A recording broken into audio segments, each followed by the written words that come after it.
Now,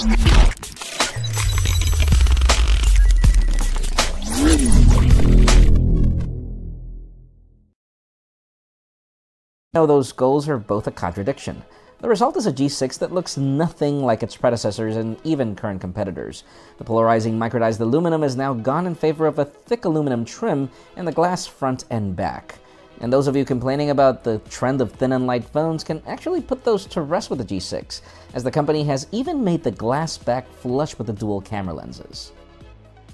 Now, most of the story is on this display.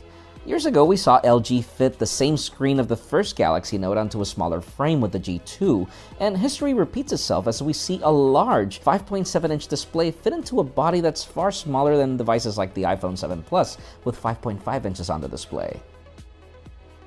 It's the first time that we see an 18:9 aspect ratio on a smartphone, but it allows for the device to become narrower, all with the intent of improving one-handed use with less horizontal finger travel.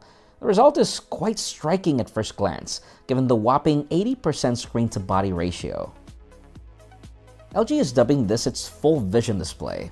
They call this QHD Plus at 2880 by 1440 resolution, and it now supports both HDR10 and even Dolby Vision, making it ready for HDR content from sources like Netflix or Amazon Video.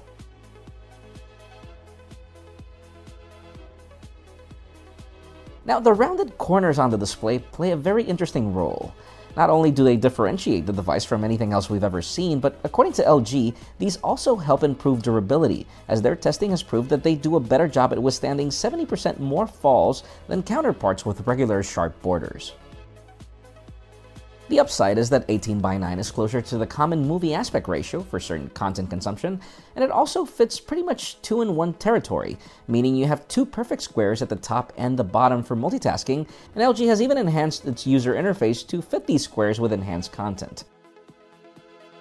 Now, the downside is that while the screen anymore, but after the G5 more or less became a failed modular experiment, I don't think this was all too surprising of a move. Instead, LG is taking a more conservative approach with the G6 and following the current smartphone trend, which is, if you haven't guessed it, is metal and glass. Pretty much every flagship smartphone is made of metal, glass, or a combination of the two, and with the G6 you have a metal frame with chamfered edges sandwiched between two pieces of Gorilla Glass. It's a combination that we've seen many times by now, and while it's not the most inspiring design, it still has some of LG's more iconic design features like the rear-mounted power key, and yes, for those of you who are wondering, the G6 does come with a headphone jack.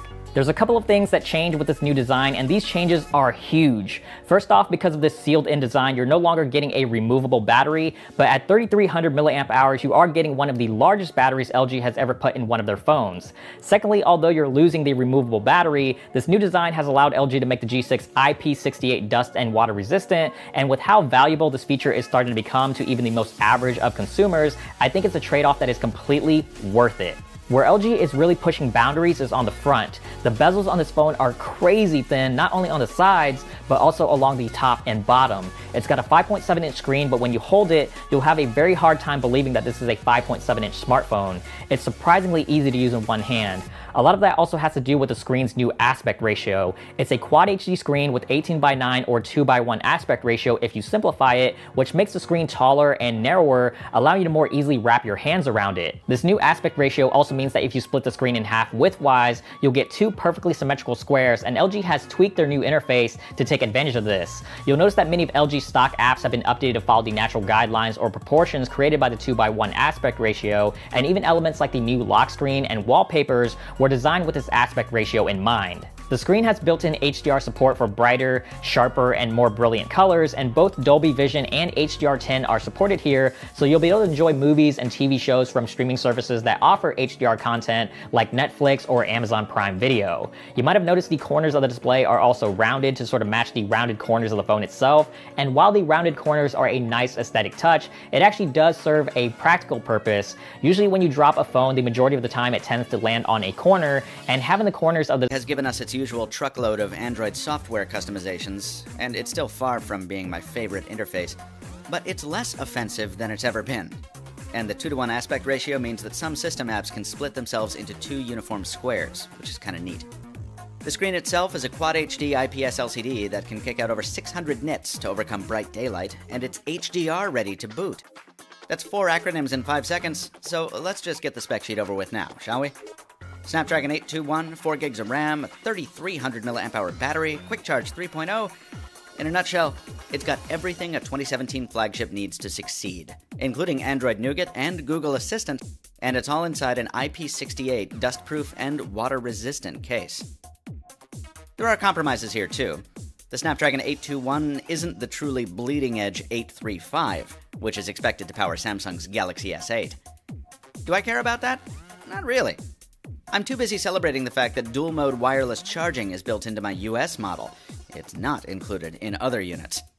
If you care more about a hi-fi digital-to-audio converter, you better hope you don't have a US version, because that DAC is only on the overseas models. And longtime LG diehards will lament the loss of a removable battery here too.